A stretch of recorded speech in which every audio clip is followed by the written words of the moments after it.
Good evening. Thanks for being with us. You're watching the 9 at Night. I'm Lee Waldman.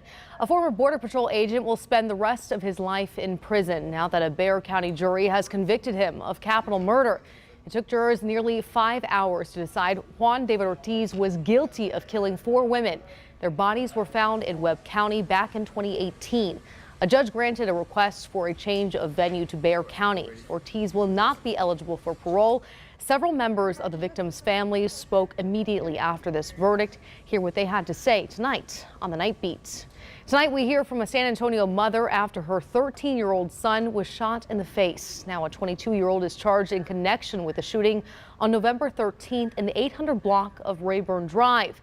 The victim's mother tells our RJ Marquez about what happened that night and her son's long road to recovery.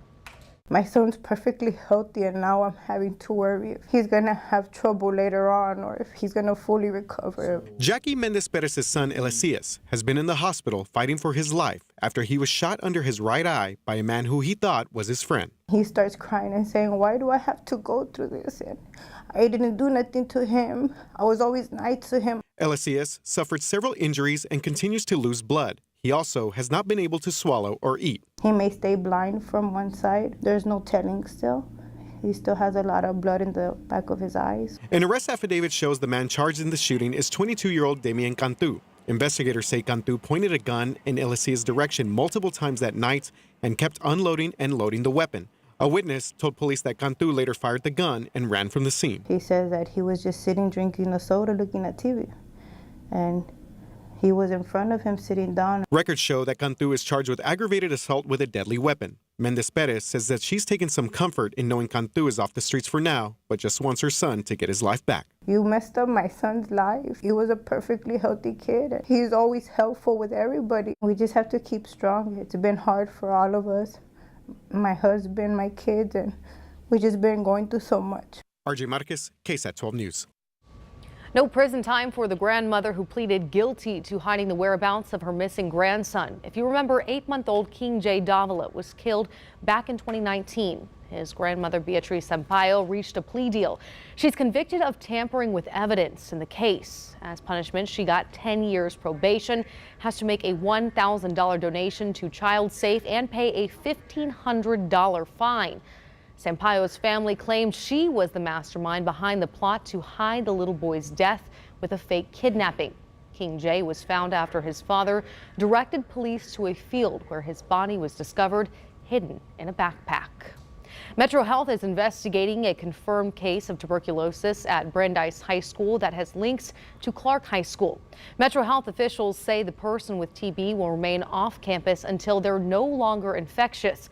The Northside Independent School District sent a notification to both school communities about this confirmed case. Tonight, the district hosted 2 community meetings to discuss the case and possible contact cases.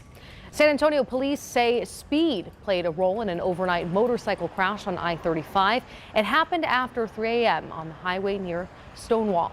Police say the driver was speeding on the northbound access road when this crash happened. He was transported to BAMC in serious condition. No other vehicles were involved in this crash.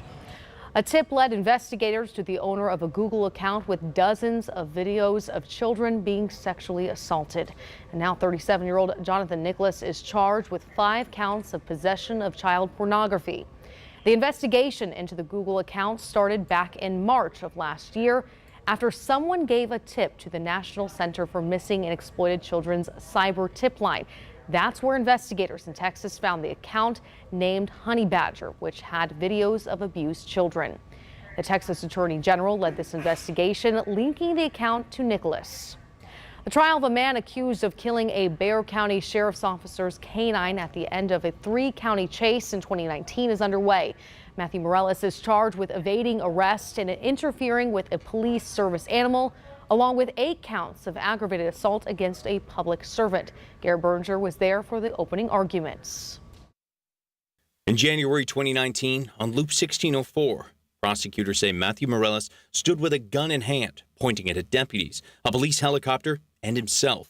The Bexar County Sheriff's Office sent in its canine, Chucky, a 5-year-old Belgian Malinois. It's all on video. Fired shots at Chucky.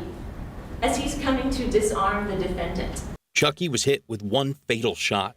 Morales went down himself as law enforcement opened fire, ending a chase that began with him fleeing a traffic stop in Karnes City. Let me start by saying, you don't get to shoot somebody for evading arrest, period. They pumped his body full of bullets. Morales' defense attorney said his client had decided he was going to die and was looking for suicide by cop. His intent was for himself and himself alone to die. He never fires on these officers. Never. The defense attorney tried to raise doubt about whose round actually struck Chucky the canine. And though both sides say Morales also fired a round out the window during the chase, his attorney said Morales didn't even look when he fired. He's like celebrating the end of his life. It's like a funeral procession for one, attended by one.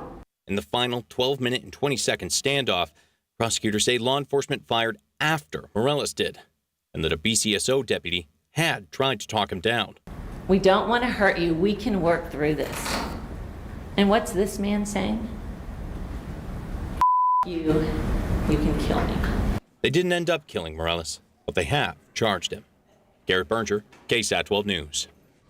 Morales is also charged with being a felon in possession of a firearm from that same chase, but that chase is being handled separately from this trial.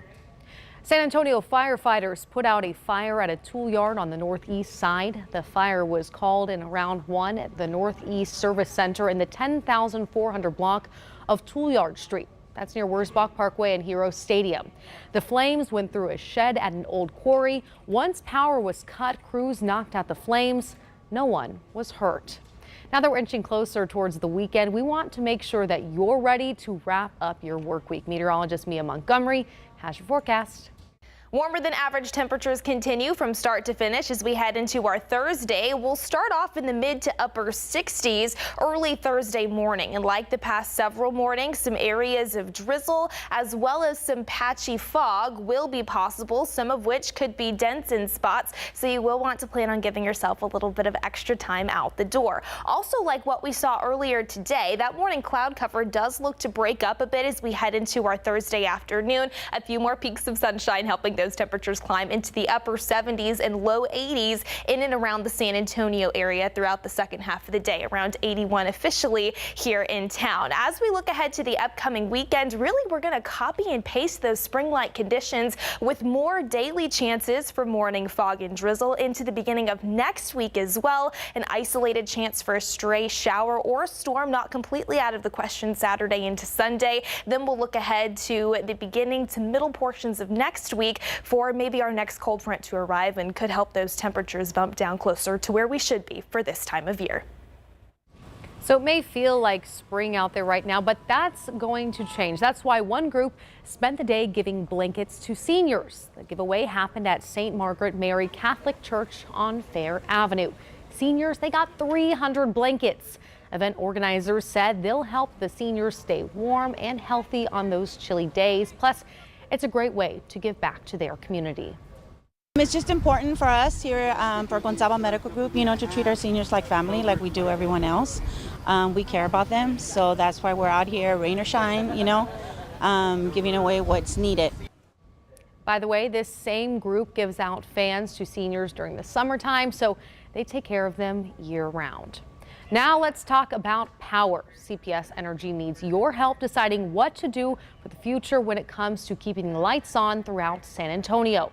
The company is trying to decide whether to retire power plants and instead invest into more clean energy. You can be a part of this conversation without even leaving your home. Tomorrow, CPS is holding a virtual town hall at 7 p.m.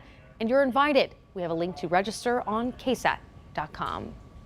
Well, speaking of KSAT, don't forget that we're also helping to raise money for the Parade of Kettles by the Salvation Army. It's a competition between other businesses, and well, we want to be number one.